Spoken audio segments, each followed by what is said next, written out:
Ya, Alhamdulillah. Assalamualaikum semua. Hari ini kita ada dekat Beban Sentosa laluan 4. Ini kami baru start buat wiring lah. Hari tu kami buat defect inspection. Okey. Itulah untuk hari ni untuk wiring pasal Rais. Hai, terpalit. Nak salin dengan saya. Orang nak tanya-tanya. Itu bukan saya je. Okey, itu rumah orang lain. Harap orang yang membuat ni tentu beritahulah Rais yang mana, orang mana, duduk mana. Nanti habis nama Rais busuk. Satu Malaysia nanti.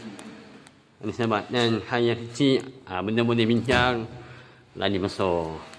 Harap boleh bincang lah dulu antara owner dengan kontraktor tu. Hari ni tak nampak wiring. Lampu dolat nanti dia ada pula soket, mesin. Sini barang dia lah. Sini ada dolat, 2 biji kipas, 2 cendera. Itulah. Rumah kosong lah. Rumah sebelum nak buat, insyaAllah. Itulah dia. Ini jadi new.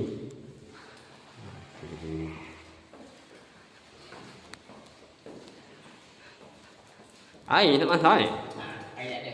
Ini. Okey. Sebab nanti next video. Itulah harap di antara Rais yang ada wirer dan owner berbincang lah dulu. Sebab dan orang lain habis semua tanda. Rais ni beriman. Kalau apa-apa boleh bincang. Kita bincang dulu. InsyaAllah. Bincang dulu. Benda-benda selesaikan. Disebabkan apa? Disebabkan tumpahnya apa? Bila titik rosak susu ke belanga. Itulah dia. Jadi apa? PM Roger. Okay, Assalamualaikum.